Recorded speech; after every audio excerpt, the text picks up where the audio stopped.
ठहरो, कोई जरूरत नहीं पुलिस को मेरे दरवाजे पर बुलाने की। मगर बड़े भैया ये रवि, मैं अभी तक मरा नहीं हूं। घर की छोटी मोटी उलझने मैं खुद सुलझा सकता हूं।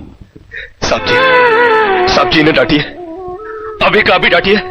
अरे छोटी मालकिन के गहने चोरी हो गए और ये लोग हम पर शक कर रहे हैं। ये लोग सोच रहे हैं कि वो गहने हम कहीं बेचा है।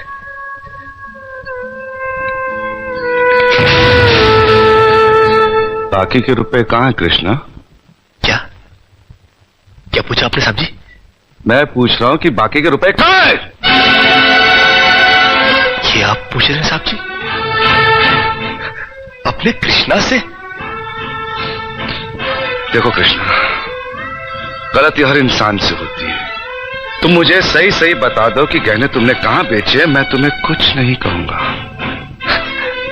अब कहने के लिए बाकी ही क्या है साहब जी?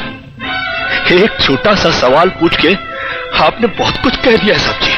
कृष्णा, बात को आगे मत बढ़ाओ। बात आगे बढ़ चुकी है साहब जी, बात आगे बढ़ चुकी है। अब तो आप पुलिस को ही बुलाइए। वो जब हमें कुत्ते की तरह मार मार के हमसे पूछेगी ना, अब तो हम तभी बताएंगे कि हम गहने कहां बेच कर आए साहब जी। मत कहो मुझे साहब जी। इसी साहब जी की इज्जत आज तुमने मिट्टी में मिला दी। क्या कुछ नहीं किया था मैंने तुम्हारे लिए, उसका मुझे तुमने ये बतला दिया। अरे भैया ये क्या? अरे हट जाओ ज्योति।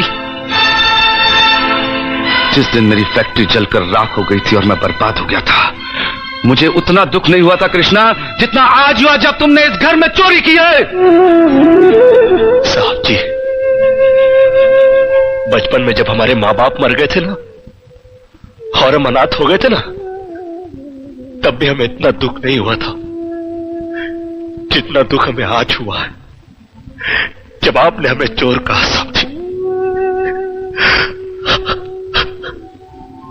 आपने हमें चोर कैसे कहा साहब जी? और ज्यादा सफाई देने की जरूरत नहीं है। दूर हो जा, मेरी नजरों से दूर हो जा। निकल जा इस घर से। अरे इस घर से ही क्या, इस गांव को ही छोड़कर चले जाएंगे। अरे मुंह जनात का क्या है, काट लेंगे अपनी जिंदगी कहीं भी। इतने साल इस घर में बेफिक्री से ये समझकर काट लिए कि साहब जी का हाथ है हमारे सर पर। हमको क्या है परवाह किसी बात की, मगर नहीं, अब हम जान गए कि इस दुनिया में अनाथ का कोई नहीं होता।